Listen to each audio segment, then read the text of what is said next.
My name is Danielle Moore. I'm 36 years old, and until a random Thursday afternoon, I believed I had a stable, boring, grown-up relationship.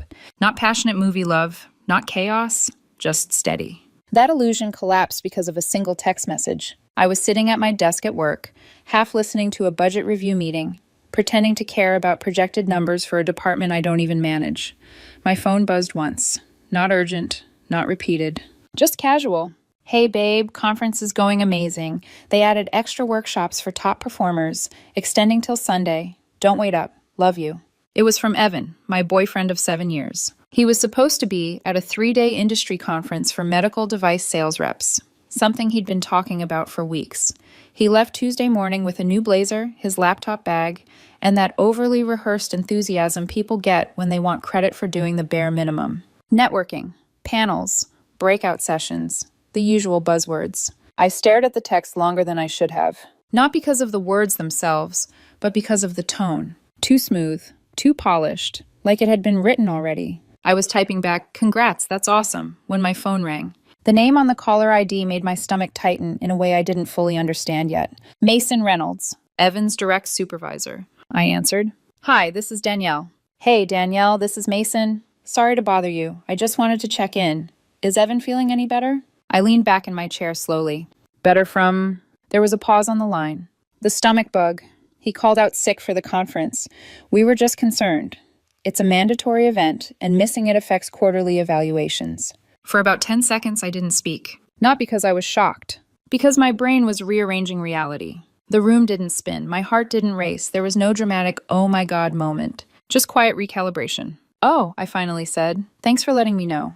Mason hesitated. "Is he okay?" "He's fine," I replied evenly. "I'll make sure he understands the impact." "Appreciate it," he said. "Have a good day." I ended the call and looked back at Evan's text. "Conference is going amazing. Love you." The lie hadn't stuttered. It hadn't tripped over itself. It had flowed.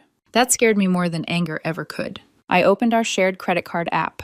There it was. Rosewood Hotel, 2 nights, pending. 40 minutes from our house. The conference hotel Evan had shown me in his email confirmation was 3 states away. I didn't cry. I didn't throw my phone. I didn't even feel rage. What I felt was something colder. The moment when a puzzle piece finally clicks and you realize the picture isn't what you thought it was. I opened Find My iPhone. He'd forgotten I set it up last year when he lost his phone at the mall and panicked for 6 hours. A blinking dot.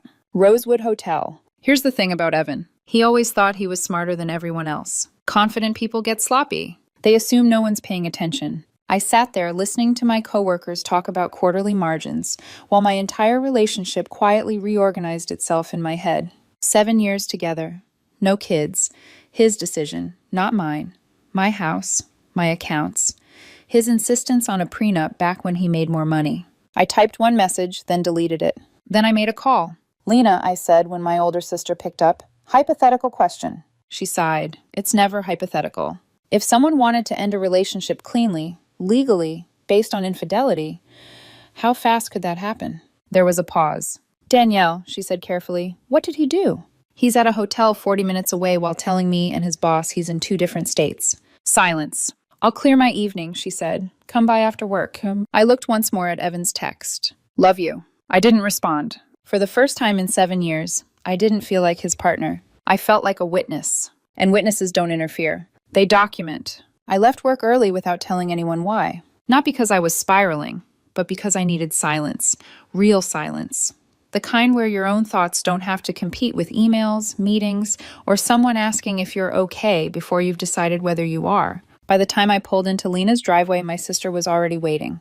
Front door open, laptop out, legal pads stacked like she'd been preparing for a storm. She didn't hug me, didn't ask how I felt, didn't soften it. That's why she's a good attorney. "Start from the beginning," she said. So I did. The text, the call, the Rosewood charge, the blinking dot on my phone that said my boyfriend wasn't where he claimed to be, not even close. She didn't interrupt once. When I finished, she closed her laptop slowly and said, "Okay, this isn't messy. That's good." I let out a breath I didn't realize I'd been holding. "Good?" "Yes," she said. "Messy cases are emotional. Yours is clean. He lied, repeatedly. There's documentation, and you're not financially entangled." That word again. Clean. It felt strange to describe a 7-year relationship that way, But she was right. Once you strip away the illusion, what's left is paperwork. Do you want to confront him? She asked. I shook my head immediately. No, I don't want explanations. I want facts. She nodded. Then let's collect them. We started with the credit card statement. Not just the Rosewood, but past charges, patterns, restaurants, bars, weekend hotel holds that had been explained away as work dinners or late client meetings. Then location data. Evan hadn't just been sloppy once, he'd been lazy for months. Lena leaned back in her chair. Do you know who he's with? I swallowed. Not yet. We'll find out, she said calmly. But here's what matters first. This house is yours. Bought before him. Deed in your name only. His name isn't anywhere on it. What about shared accounts? Minimal balance. You can freeze them tonight. She slid a document across the table. A draft separation agreement. Simple, direct, brutally unemotional. He keeps what's his. You keep what's yours. No support requested, no drama. I stared at it. 7 years reduced to 5 pages. Do you think he'll fight this? I asked. Lena gave me a look that said she'd already thought 10 steps ahead. He'll bluff first, then panic, then threaten, then bargain. That's the order. And if he lies? She smiled faintly. Then we let him. That night I went home, not to confront Evan, but to inventory him. I walked through the house with a notebook, room by room. His clothes, his work equipment, his gym gear that somehow always smelled new, the framed photos of his family that decorated my walls. I didn't touch my things. Just his. I packed everything neatly. Not angrily, not carelessly, almost respectfully. Because anger gives people a story to tell. I wasn't interested in being a villain in his rewrite. By midnight, his life was boxed and stacked in the garage. Labeled, organized. I left his laptop charger exactly where it belonged. Then I printed the paperwork, placed it on the kitchen counter. Added a single sticky note. We need to talk. Call Lena. I took my overnight bag and left. No note explaining myself, no confrontation, no accusations. Let him come home to silence. Let him sit with it. At 11:07 p.m., my phone lit up. Evan. I didn't answer. At 11:19, 11:34, 12:02. Then texts. Why aren't you answering? Danielle, this isn't funny. Please call me. I'm worried. At 1:11 a.m., one final message. I'm driving home now. The conference had magically ended early. Funny how emergencies do that. I muted the thread and lay down in my sister's guest room, staring at the ceiling. Not crying, not shaking. Just thinking about how easy it had been for him to lie. How natural, and how quickly the truth had caught up. Evan came home just after 2 in the morning. I know this not because I was there, but because my phone exploded 5 minutes later. Incoming calls, missed calls, texts stacking on top of each other so fast my lock screen couldn't keep up. I didn't read them. Not yet. Silence is only powerful when you maintain it. At 2:17 a.m., my sister's landline rang. Yes, Lena still has one. She says clients lie less when they hear a dial tone instead of a ringtone. Her husband answered. I heard the entire thing from the hallway. Hello? A woman's voice, already frayed. Hi. Is Danielle there? This is Evan, her boyfriend. No, he said calmly. She's asleep. What do you mean asleep? It's an emergency. She asked not to be disturbed. A pause, then anger, rising fast. She can't just disappear like this. That's illegal. Lena's husband sighed, the long, patient sigh of someone married to a lawyer. The paperwork on your kitchen counter suggests otherwise. Good night. Click. Lena looked at me from across the room. Stage 2, she said. Anger. Friday morning, I woke up to 91 unread messages. 91. They followed a predictable arc. Denial. This is a misunderstanding. My boss messed up. You know conferences change schedules. Blame. You didn't even ask me. You always assume the worst. Guilt. I can't believe you'd throw away 7 years without talking to me. Threats. That house is basically ours. We're common law at this point. That's when I finally responded. One message. The deed says otherwise. Please direct all communication to Lena. His reply came instantly. You're serious? Yes. Painfully. He showed up at my parents' house that afternoon. My mother called me in tears. Danielle, honey, Evan's here. He says you misunderstood something about a conference. I closed my eyes. Mom, I said gently, he was at a hotel with another woman while telling me and his employer 2 different lies. A pause. Oh, she said, should I still offer him coffee? That's up to you. She gave him water, listened for exactly 5 minutes, then said, I'm sorry this is happening, but you should probably leave now. Apparently he didn't like that. So he escalated. He went to my office. Security called me down. There's a man here claiming to be your partner, the guard said. He's emotional. He's my ex, I replied. Please don't let him in. He says it's urgent. Unless he's bleeding, it can wait. They turned him away. He stood outside the building for almost 2 hours. My coworkers sent pictures. He looked small, confused, on his phone constantly, probably trying to figure out which version of the story would work next. That night, the threats started. If you don't talk to me, I'll tell people what you're really like. You emotionally abandoned me. You controlled everything. I forwarded everything to Lena. She replied with a thumbs up emoji. Then, let him talk. Evidence loves loud people. Saturday evening, my phone rang from an unknown number. Danielle? A woman asked cautiously. Yes. My name is Rachel. I think we need to talk. My stomach dropped. Not from fear, but recognition. She was the woman. I'm Evan's girlfriend, she said softly. Or at least I thought I was. I exhaled slowly. Coffee tomorrow? I asked. Yes, she said. I have a lot to show you. For the first time since Thursday, something flickered in my chest. Not pain. Not anger. Relief. Because lies don't survive witnesses. I met Rachel Sunday morning at a quiet cafe across town. Neutral ground. No history attached. She arrived 10 minutes early. Already seated. Posture stiff. Eyes alert. Like someone bracing for a confrontation rather than seeking comfort. She didn't touch her coffee. Just watched the door. The first thing she said wasn't an apology. He told me you two were basically done. Of course he did. She slid her phone across the table. Receipts, screenshots, hotel confirmations. Not just the Rosewood. Dates going back 6 months. He'd told her I was distant. Cold. That I cared more about control than connection. That we lived separate lives.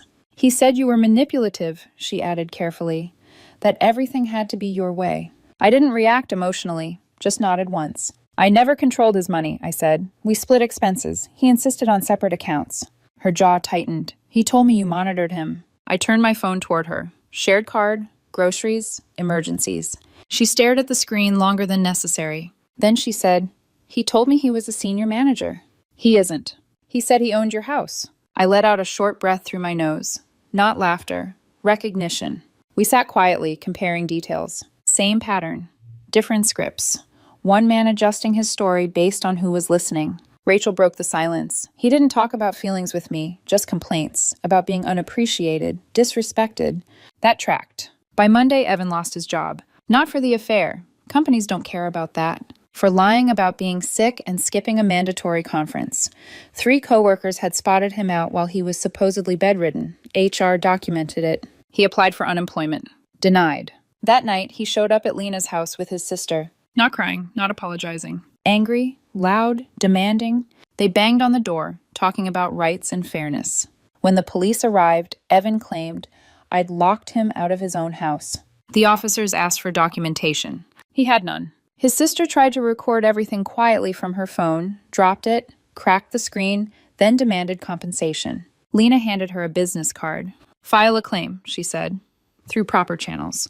2 days later, my bank called. Someone attempted to access my accounts. Correct personal data, wrong security answers. Fraud attempt. A felony. By the end of the week, Evan pivoted strategies. He didn't beg. He didn't apologize. He went public. A blog appeared. Long posts reframing himself as misunderstood, pressured, forced into distance by an emotionally unavailable partner. No vulnerability, just justification. Rachel sent screenshots. He's rewriting everything, she wrote. I didn't reply. Because men like Evan don't unravel through emotion. They unravel when their control narrative stops working. By Monday morning, Evan stopped pretending this was a misunderstanding. He moved straight into damage control. The text changed tone, shorter, sharper. You're blowing this out of proportion. You're making me look bad. We need to handle this like adults.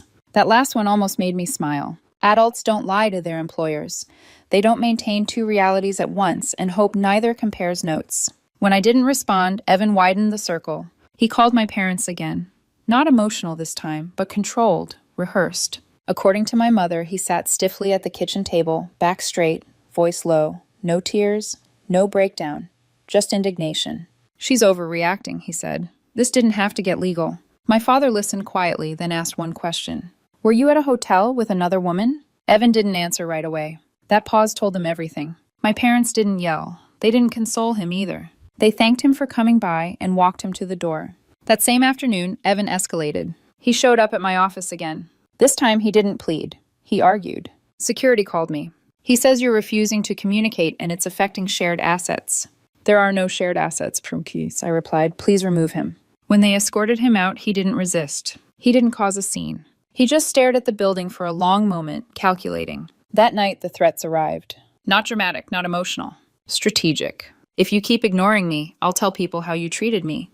You think everyone will take your side? You controlled the narrative for years. Now it's my turn. I forwarded everything to Lena. She replied, good. He's documenting his own harassment. Evan didn't post immediately. Men like him don't lash out impulsively. They wait until they think they've found leverage. Wednesday, my boss called me into his office. Danielle, he said carefully, someone left a voicemail claiming to be a concerned party in a domestic dispute. I handed him a folder. Divorce paperwork, hotel receipts, the fraud attempt report, the messages. He reviewed it silently. Then he looked up and said, we'll block the number. If anyone shows up, security will handle it. Evan tried a different angle. He contacted mutual friends, not crying, not confessing, planting doubt. She's always been cold. She cut me off without warning. She cares more about winning than fixing things. Most people didn't respond. A few reached out to me. I told them the truth, calmly, once. Those who mattered understood. The rest didn't need convincing. Friday afternoon, Evan finally broke his silence publicly. Not with an apology, with a story. A carefully worded post about finding clarity during time apart, about choosing peace over control, about being forced to walk away from an unhealthy dynamic. No tears, no accountability, just reputation management. Rachel sent me a screenshot with one line underneath. He's trying to look composed. He's furious you won't engage. She was right. Evan didn't want me back. He wanted control back. And the thing about control, once it's gone, there's nothing left to negotiate. I didn't see Rachel again. I didn't need to. The truth stopped requiring meetings and started arriving on its own. Late Sunday night, my phone buzzed. A message from Rachel. He contacted me again. No emotion, no commentary. Just information. She sent screenshots. Not apologies, not confusion. Instructions. Evan telling her they needed to stay aligned, that it was important they present a consistent version, that my behavior had been unstable and could complicate things. Complicate. That word stuck with me. It wasn't regret talking, it was strategy. Rachel followed with another message. He said you're trying to destroy his career. I stared at the screen longer than I should have, because that was new. Evan wasn't just lying anymore. He was assigning motive. Control doesn't disappear when it's challenged. It looks for leverage. Another screenshot came through. Evan to a friend. She's escalating. I need to contain this before it spreads. Contain. As if I was a situation to be managed. I forwarded everything to Lena. Her reply was immediate. Good, that's intent. Keep everything. Monday morning, Evan tried a different approach. An email landed in my inbox. Subject. Let's keep this between us. Short, measured. Lawyers aren't necessary. This can be resolved privately. Dragging others into this only makes things worse. I didn't respond. Silence isn't passive to men like Evan. It's destabilizing. That afternoon, Rachel messaged again. He came by my place, calm, direct. Told me it would be better for everyone if I stopped communicating with you. Not a request, a directive. Rachel handled it cleanly. She told him to leave. He did. No argument, no pleading. Just irritation wrapped in restraint. Men like Evan don't explode when they lose control. They tighten. And tightening only works until the pressure exceeds the grip.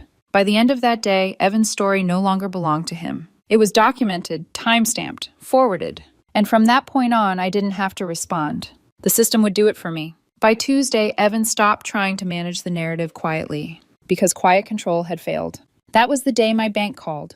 Not casually, not with a customer service tone. Formally. Ms. Moore, the representative said, we're calling to inform you that there was an attempted access on your primary accounts this morning. I didn't interrupt. They had your social security number, your date of birth, but they failed the security questions. My grip tightened around the phone. Was any money moved? I asked. No, she said. The attempt was blocked. We've frozen access temporarily and flagged it as suspected fraud. Fraud. Not a misunderstanding, not a mistake. A choice. I thanked her, hung up, and forwarded the alert to Lena. She didn't call. She emailed. This just crossed into criminal exposure. Less than an hour later, Evan texted. Not an apology, not denial. A probe. Did something happen with the bank? That told me everything. He wasn't checking on me. He was checking the damage. I didn't respond. That evening, Evan's family entered the picture. His sister texted first. Not angry, not sympathetic. Practical. He's not doing well. You don't need to take this any further. As if I was dragging him somewhere. As if consequences required my participation. I ignored it. An hour later, his mother tried. Voicemail. Her voice was tight, controlled, almost polite, the kind of tone people use when they believe they still have moral authority. You've made your point, she said. There's no need to destroy his future. Destroy. Interesting word choice. Evan destroyed his future when he decided lying was easier than honesty. By Wednesday morning, things accelerated. Evan showed up at Lena's house again. Not drunk this time. Not emotional. Angry, but measured. He demanded to speak to me. Lena didn't let him inside. When he claimed I was withholding property, she asked for proof. He had none. When he raised his voice, she ended the conversation. When he refused to leave, she called the police. Again. This time, his sister attempted to film the interaction discreetly. She dropped her phone. The screen shattered. She demanded compensation. Lena handed her a business card. Take it up legally, she said. That phrase seemed to short-circuit them, because legality was the one arena Evan could no longer control. Thursday, Evan's blog changed tone. The calm justification disappeared. In its place, accusation. Posts about betrayal, about character assassination, about being financially sabotaged. Still no apology. Still no accountability. Just escalation. Rachel texted me once that night. He called me again, told me you're dangerous. That word again. Dangerous. Men use it when they can't predict you anymore. By Friday, Evan's job situation finalized. Termination upheld, unemployment denied. The reason was documented clearly. Misconduct. That afternoon, someone tried again to access my accounts. Same personal data. Same failure. The bank escalated it to law enforcement. I didn't feel satisfaction. I felt distance, like watching something burn far enough away that the heat never reaches you. Evan didn't contact me after that, not because he was done, but because the system had started answering for me. And systems don't argue. They don't negotiate. They just close in. The courthouse was quiet in a way that felt deliberate. Not peaceful, controlled. The kind of place where emotion doesn't get the last word.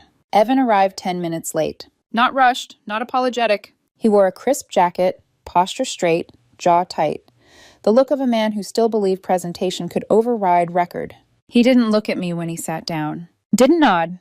Didn't acknowledge. Control, even in silence. His attorney spoke first. Not aggressively, not emotionally. They framed Evan as a man who had been pushed out of a long-term relationship, who had been emotionally shut out, who had sought space during a difficult period. Not a single denial, just reframing. Then Lena stood. She didn't raise her voice, didn't dramatize. She laid out facts like inventory, hotel charges, location records, employment documentation, fraud reports, police call logs, witness statements, timeline over tone. The judge, a woman in her early 60s, listened without interruption. When Evan's attorney finished rebutting, she asked one question. Mr. Carter, she said evenly, were you at a hotel with another woman while telling your employer you were sick and your partner you were at a conference? Evan hesitated. Not long. Just long enough. Yes, he said, but... The judge raised a hand. No explanation is required, she said. Only accuracy. She turned to the fraud report. Did you attempt to access accounts not solely in your name? Another pause. Yes. This time there was no follow-up. No performance. Just record. The ruling was swift. Separation upheld. Asset division confirmed. Legal fees awarded to me. Evan sat still. Not shocked, not devastated. Contained. Outside the courthouse, his mother started speaking immediately, words spilling fast, loud, indignant. Evan stopped her. Enough, he said quietly. She froze. That was the first real crack I'd seen. He turned to me then. You got what you wanted, he said. I met his eyes. I wanted honesty, I replied. This was the alternative. He didn't respond, because there was nothing left to control. The doors closed behind us, and with them, every version of the story he'd tried to sell. After the courthouse, life didn't explode into relief. It settled, quietly. The first thing I noticed was the silence in my house. Not empty, just unoccupied. No tension hanging in the air. No calculations before speaking. No background noise of someone else's expectations. Evan moved out officially within the week. He didn't try to take anything that wasn't his. Didn't argue. Didn't linger. Control had failed him everywhere else. He wasn't going to lose face by dragging it out here. Word traveled fast after that. Not gossip, not rumor. Facts. His former company quietly filled his position. The blog went inactive. No dramatic farewell post, just silence. Mutual friends stopped asking me questions because the answers were already obvious. Rachel texted once more. He stopped contacting me. I think he finally understands there's nothing left to manage. I wished her well, and meant it. Evan's family faded from my orbit too. No more voicemails, no more pressure disguised as concern. Consequences have a way of clarifying loyalties. A month later, my bank confirmed the fraud investigation was closed. Charges documented, warnings issued. I didn't feel triumphant. I felt finished. Work improved. Not because I tried harder, but because distraction disappeared. My boss told me he respected how I handled everything without turning it into a spectacle. That mattered. Not because I needed validation, but because integrity leaves a trace. I started seeing someone new eventually. Nothing dramatic. No grand declarations. Just a man who didn't need to be managed, explained, or monitored. The contrast was immediate. One night, as we cooked dinner, he asked casually, "What happened with your last relationship?" I told him the truth. He listened, then said, "That sounds exhausting." It was. The last message I ever received from Evan came months later. One line. "For what it's worth, I did care about you." I read it once, then replied, "Noted," and blocked the number.